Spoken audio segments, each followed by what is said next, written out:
The Pixel 9 Pro Fold is my favorite new foldable phone, and it's all about the way it looks and feels. It looks like a normal phone, it feels thin and not bulky, and it's incredibly fun, whether I keep it open or closed. The AI features are powerful, maybe even too powerful, and the huge inner screen is the best canvas for the Pixel Studio image generator or the reimagined photo editing. It falls short of the flat Pixel 9 Pro in many ways, but it makes up the difference when you open up the tablet hidden in your phone. The Google Pixel 9 Pro Fold costs $1,799 and I wouldn't expect the price to drop precipitously the way the price of the original Pixel Fold did. That phone was a disappointment and Google was motivated to sell it cheaper. You can no longer buy the Pixel Fold, which is highly unusual these days. The old phone generally sticks around to be the cheaper model, but the Pixel Fold is gone and good riddance. Google's new foldables feels so much more advanced than its last one that I can't imagine its price will come down quickly. The materials feel very premium.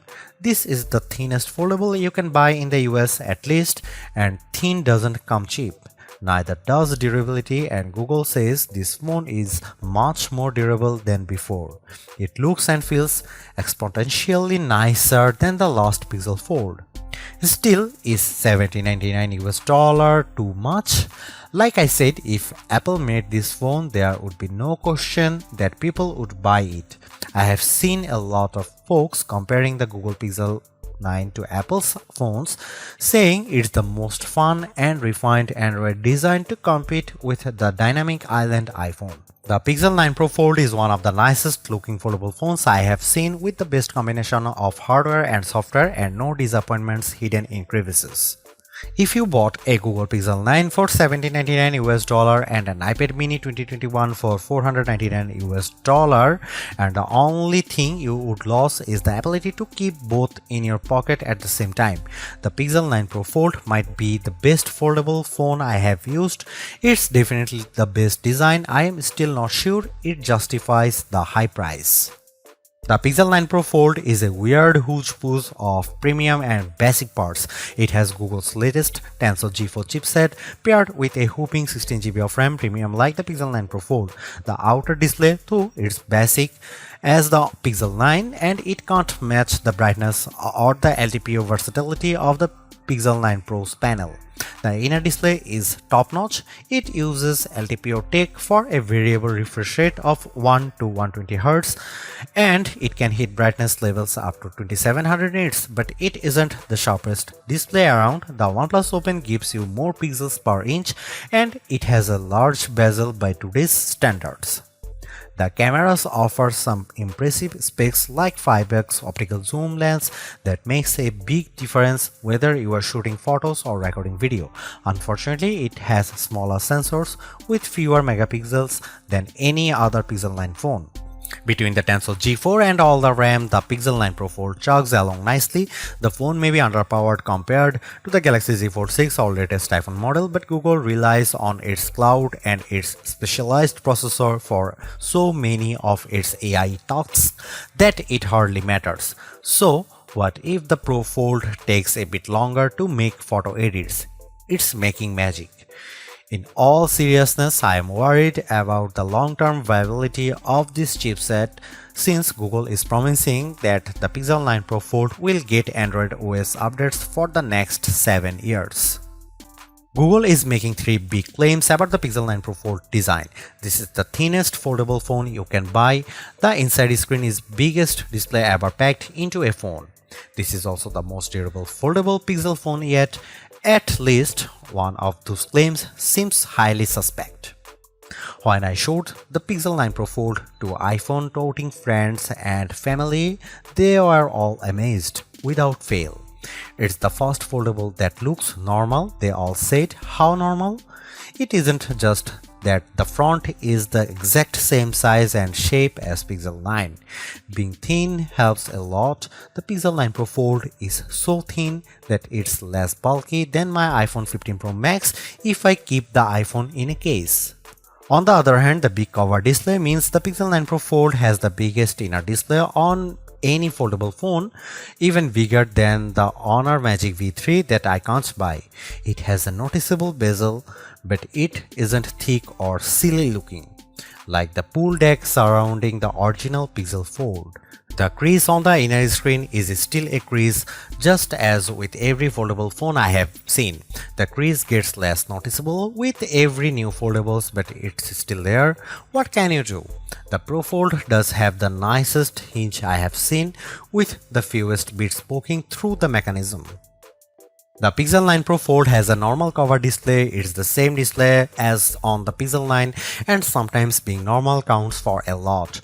On foldable phones, it counts every time you don't feel like opening the phone. If the cover display is weird, the phone isn't as fun to use. The Pro Fold cover display is incredibly bright and colorful, and I could barely see the difference between these phones and my Pixel 9 Pro. The inner display is like a dream. It's nearly a square, so unfortunately movies don't usually fill the big screen, but videos and shows still look bigger and better inside than out. Web pages are much easier to read and navigate. Maps are an entirely new world of navigation, but photo editing is the star of the show. It's so much easier to edit photos on the big Pixel 9 Pro Fold inner display that I am surprised Google doesn't show every AI demonstration on its foldable. If you are questioning the fun and utility of AI tools before, seeing them on the big display makes things more clear. Whether I am chatting with Gemini, writing an email in Gmail, or adding a volcano to my photos of Central Park, the Pro Fold is the best Google phone to use by far. In bright outdoor light, the Google Pixel 9 Pro Fold excels. I used the phone extensively for photo work in bright sunlight along with all the other major foldable phones for comparison. The Pro Fold cover display was the easiest to see at full brightness, and it was the most intelligent when it came to activating the brighter screen modes. When it comes to foldable phone displays, more is better, and the Pixel 9 Pro Fold gives you more screen on the outside and inside, plus more brightness. It's the best foldable display I have used among the phones I can buy. One of the cool things about the Pixel 9 lineup is the most affordable model has the same cameras as the Pro model. The Pixel 9 has the same 50 megapixel main camera and 48 megapixel ultra wide as the Pixel 9 Pro and Pixel 9 Pro XL. Unfortunately, the Pixel 9 Pro Fold wasn't invited to the party. The Pixel 9 Pro Fold gets a much smaller camera sensor than the Pixel 9, while the Pixel 9 uses a sensor that's around 3 by 4 of an inch diagonally. The Pixel 9 Pro Fold uses a half-inch sensor. That's a massive step down. The Galaxy Z Fold 6 gets a sensor that's somewhere in between. This is important because sensor size is the most important factor in smartphone camera quality. Megapixels hardly matter at all. It's the physical dimensions of the sensor that makes all the differences. The Pixel 9 Pro Fold has a tiny mini sensor. Here are some camera samples of Google Pixel 9 Pro Fold.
The Pixel 9 Pro Fold makes folding phones make sense to me. It's more like a normal phone than ever, but it's also not completely like using a normal phone. By opting for a phone that folds, you are still making trade-offs. Particularly in the camera hardware, the phone's long-term durability is also an unknown. Literally no one has owned a Pixel folding phone for more than a year at this point. Foldable ownership isn't for the faint of heart. But the Pixel 9 Pro Fold is the most rewarding folding phone I have ever used. Using the phone while it's closed feels way less cumbersome and much more normal than the previous Pixel Fold or a Galaxy Z Fold. That makes using the big inner screen feel that much more rewarding. I don't feel like I am putting up with a bulky phone the rest of the time to get the experience. This foldable comes with its trade-offs, the downgraded camera hardware, durability concerns, and oh yeah, the $1800 it costs. But I think Google made the right trade-offs here to optimize the inner screen experience. It's an experience that I'll miss when I switch back to the next slab style phone that I test on that foldable fans, and foldable curious will find very rewarding too, because goddamn, this is a nice phone.